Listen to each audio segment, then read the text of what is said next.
Hoje eu vim falar sobre um assunto meio diferente do que eu costumo abordar aqui nos vídeos do canal.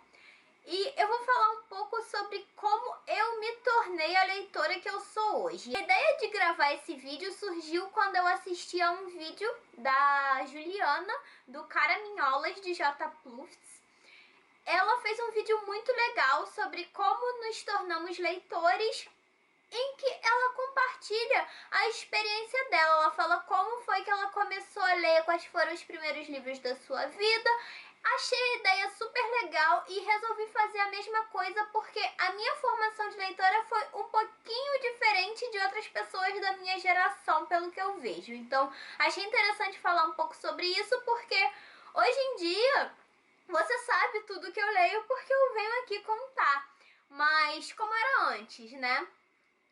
Então, queria compartilhar quais foram os livros mais importantes para o início da minha formação de leitora, e eu vou deixar o link do vídeo da J. Plufts também na descrição desse vídeo, porque eu realmente recomendo que você assista, tá muito legal. Então, assim, começar dizendo que eu não fui uma leitora da geração Harry Potter, porque eu até era bem jovem quando o Harry Potter começou a estourar, eu tinha uns 12 anos, só que o negócio é que eu já lia há muito tempo antes disso. Então, não foi Harry Potter que me formou como leitora, eu já tinha uma certa maturidade literária, por assim dizer, quando os livros da J.K. Rowling começaram a bombar lá fora e depois vieram pra cá, né? Harry Potter foi sim bastante importante nessa trajetória e eu já vou falar dele, mas eu comecei a ler, na verdade, foi com as historinhas da Turma da Mônica. Não é segredo pra ninguém que eu amava, eu era super fã da Turma da Mônica, eu adorava as revistinhas e eu comecei a me interessar por elas muito cedo. Eu tenho lembranças de eu com uns 3 anos por aí, infernizando a vida das pessoas ao meu redor, dos adultos, para me levar na banca de jornal e comprar revistinhas. E eu obviamente não sabia ler nessa época, de modo que as pessoas tinham que ler para mim. E isso poderia ser bastante cansativo, porque eu queria que lessem para mim o tempo todo, várias vezes a mesma história. Eu decorava as histórias, porque eu sempre fui esse nível de psycho. E, enfim, minha mãe era professora. E um belo dia ela se cansou dessa vida e falou: vou ensinar esta menina a ler. E aí ela me chamou num cantinho para conversar e resolveu me ensinar. E ela aplicou em mim o mesmo método que ela aplicava nos alunos dela. E minha mãe era uma professora excelente e eu aprendi super rápido, tanto que eu tive algumas aulas e depois eu aprendi praticamente sozinha. Ela começou a me dar os primeiros empurrõezinhos para aprender vogais, consoantes, e depois eu fui sozinha, porque eu tenho essa coisa de ser autodidata desde sempre, então também isso ajudou. E ela começou a me ensinar com as historinhas da Turma da Mônica mesmo. Então eu digo que Maurício de Souza foi o maior incentivador para eu ser a leitora que eu sou hoje. Tem 1000 ressalvas contra ele hoje em dia? Talvez. Mas é inegável a importância que a Turma da Mônica teve para minha formação de leitora. Eu aprendi a ler então com 4 anos, esse foi meu primeiro contato, e eu logo parti das revistinhas para livros mesmo, livros infantis, obviamente, mas eu não fiquei só nas histórias em quadrinho por muito tempo. Logo eu quis ler livros que tivessem mais história, que não tivessem tantos desenhos. Eu lembro que quando eu era bem pequena, tinha uns livrinhos que vendiam na banca de jornal, que eram histórias da Disney, que vinham com fitinha cassete. Então, tinha uma pessoa narrando a história e tinha o livro para você acompanhar. Isso me ajudou muito, porque na época que eu tava aprendendo a ler, ajudava super ter alguém narrando, porque eu conseguia associar. Então eu diria que talvez isso tenha sido o precursor dos audiobooks, sei lá. E foi muito interessante. Eu lembro que eu tinha da Bela e a Fera, eu tinha do Mickey, eu tinha Branca de Neve, eu acho. Enfim, eu tinha várias dessa coleção e eu adorava. Infelizmente eu não tenho nenhum aqui pra mostrar, mas super me ajudou quando eu tava aprendendo a ler. E aí depois eu passei para os livros mais nostálgicos da minha estante, que eu fiz questão de guardar até hoje, e isso deve ter 22 anos, 21 anos. Eu tenho esses livros, eles eram do meu pai, passaram para mim. Eu li, assim, inúmeras vezes, perdi as contas, porque eu li várias vezes quando eu era pequena, e dá até uma dorzinha no coração quando eu falo deles. São esses livrinhos da coleção Vovô Felício. Eram 6 livros desse. Na verdade, eu não tenho certeza se a coleção era de 6 livros. Eu sei que eu cheguei a ter apenas 6. Não sei se tinham mais livros além disso. Mas até hoje eu tenho do 1 ao 6 e tá intacto, gente. São livros com muito mais de 30 anos. Porque meu pai era criança quando ganhou. E eu já tenho 27, então assim, calcule. E estão perfeitos e são muito legais. Eu queria muito que alguém reeditasse esse material, porque é incrível. Eu vou mostrar um pouquinho como é que é. Ele não é aquele livro bobinho de criança que tem as letras do tamanho do mundo e cheio de desenhos. Ele é ilustrado, sim. Tem ilustrações bonitas, coloridas, mas ele tem bastante texto. São histórias até complexas. Tem desenhos entre histórias. E esses livros tratam de uma família. É meio na vibe Sítio do Pica-Pau Amarelo, mas eu acho muito interessante porque é sempre a mesma família, o vovô Felício, os seus netos, a sua empregada e um menino que mora no sítio dele, que eu acho que era filho da empregada, alguma coisa assim, que também brincava com os netos. E sempre o vovô Felício contava histórias pra eles. Então, esses livros aqui vão ser uma mescla das aventuras vividas pelas crianças no sítio e também as histórias que o vovô Felício contava pra elas, e agora a gente fica sabendo também. Então, é muito legal e é muito instrutivo, porque muitas das histórias não são histórias assim, tipo fábulas, são histórias de biografias de pessoas famosas mesmo, de cientistas. Eu fiquei sabendo, se não me engano, da história da Marie Curie pela coleção Vovô Felício. Tem a história de como foi criada a vacina Sabin. É muito legal e alguém tem que reeditar isso, gente. É incrível. Isso é muito melhor que muitos dos livros que lançam de jovens adultos / crianças hoje em dia. Mas esse é assunto para outro vídeo. Enfim, super importante para minha formação de leitora. E aí depois, quando eu já tava lá pros meus 9, 10 anos, eu comecei a ler uma coleção que chamava-se Salve-se Quem Puder, que eram livros de mistério e suspense para crianças. Na verdade, a minha madrinha começou a ler e ela já era, tipo, bem mais velha nessa época, mas ela compartilhava de muitos dos meus gostos literários. Então, eu vi esses livrinhos na casa dela, achei estranho serem livros infantis e juvenis, e peguei pra ler. E achei muito legal a proposta, porque eram livros meio que interativos. Você escolhia os caminhos que você queria seguir e a história mudava de acordo com as suas escolhas. Então, o mesmo livro poderia ser lido de várias maneiras diferentes e tinha vários desafios, enigmas para você resolver ao longo da leitura e que você precisava resolver para poder meio que passar daquela fase, senão a história não se completava, não fazia sentido. Então era algo muito instrutivo para as crianças lerem e era muito legal. Eu lembro que eu cheguei a completar a coleção, eram vários volumes e eu tive todos, mas eu não tenho mais nenhum, infelizmente. É uma pena, porque eram livros incríveis. Eu não sei se tem atualmente, mas eu tenho quase certeza que não se vende mais. E infelizmente, porque era muito, muito, muito legal. Acho que foi aí que começou o meu amor pelos livros policiais, né? E aí, é claro que tem a coleção Vagalume, que eu acho que é o amorzinho de todas as pessoas que batem mais ou menos comigo de idade. E eu li vários volumes, eu li alguns que eram do meu pai e ele passou pra mim.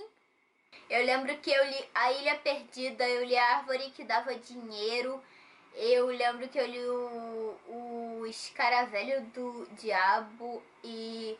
Enfim, tinham vários livros Eu lembro que eu tinha vários na coleção, mas eu não cheguei a ler todos. E eram bem interessantes porque, apesar de ser uma coleção só, os temas variavam. Então tinha drama, tinha suspense, tinha aventura, tinha livros bastante variados na coleção. E eu fiquei sabendo que a coleção Vagalume vai voltar. Então, yay, que maravilha para as crianças de hoje em dia, para os jovens de hoje em dia, que vão ter um material muito bom nas mãos. E até hoje eu lembro com saudade, eu queria ter lido mais volumes da coleção Vagalume que eu não tive a oportunidade de ler, mas ainda há tempo, né? Aí depois eu passei para os livros do Pedro Bandeira, que eram muito legais também. Tinha aquela série dos Caras, que era uma vibe meio policial também, eu achava muito maneiro. Eu não cheguei a ler todos da série, mas um livro que eu li e que também tinha uma coisa meio de suspense, mas era mais focada no drama, no romance, que eu adorei, super marcou minha adolescência. Eu lembro que eu chorei horrores quando eu li esse livro, porque eu tava passando mais ou menos por uma coisa parecida com a fase que a personagem principal estava passando no livro, que foi A Marca de uma Lágrima. Eu acho que esse foi um dos meus livros favoritos da adolescência e eu li mais de uma vez também. Eu tinha mania de reler livros antigamente, hoje em dia eu não tenho tempo. E ele já tem edições novas, mas eu fiz questão de manter essa antiga na coleção porque é um livro lindo. Sério, leia. É incrível, é muito legal pra quem tá na adolescência e tá vivendo os dramas do primeiro amor e começar a se interessar por pessoas do sexo oposto. E, é uma fofura. E aí depois disso eu passei pra quê? Agatha Christie. Sim, eu sou uma pessoa doente. Eu comecei a ler Agatha Christie tipo com 12 anos. E eu acho que eu li todos que ela escreveu, pelo menos que saíram no Brasil. Eu não tenho certeza disso, mas se eu não li todos, eu li 95% dos livros publicados aqui no Brasil, com certeza, porque a minha madrinha tinha todos, o meu pai também tinha alguns na coleção e eu tinha muito tempo livre. Então, eu com certeza, eu li mais de uma vez vários livros, por sinal. E eu adoro Agatha Christie até hoje, eu não tenho vergonha nenhuma de dizer. Eu não acho que literatura policial seja um gênero menor, seja um gênero menos importante. Ao contrário, eu acho que os bons autores policiais são geniais, assim. Agatha Christie era de um brilhantismo na escrita dela que eu tô para ver outro autor se equiparar, tanto no gênero policial quanto em qualquer outro gênero. Eu sou mega fã até hoje. Peguei aleatoriamente esses volumes pra exemplificar, mas não são assim meus favoritos, porém qualquer um que você pegue da Agatha vai ser muito bom, sério. Eu conto nos dedos os livros que eu li dela e que eu não gostei. Então, eu não sei se é muito normal eu ter começado a ler a Agatha na adolescência, mas foi algo muito importante para minha formação de leitora, porque foi quando eu comecei a ler vorazmente, de virar a noite lendo e me atrasar para aula no dia seguinte, enfim. E finalmente chegamos no tal do Harry Potter. E aí eu já tinha uns 13 anos quando eu comecei a ler, porque eu tinha mega preconceito com Harry Potter, me julgue. Eu achava que, é coisa pra criança, bruxinho, corujinha, que idiota. E aí eu não lia. E tava todo mundo do colégio lendo e eu achava idiota, eu não lia. Mas eu mordi a língua, assim, lindamente, porque quando eu comecei a ler, eu amei. Então esse voluminho aqui eu li em tipo 3 horas.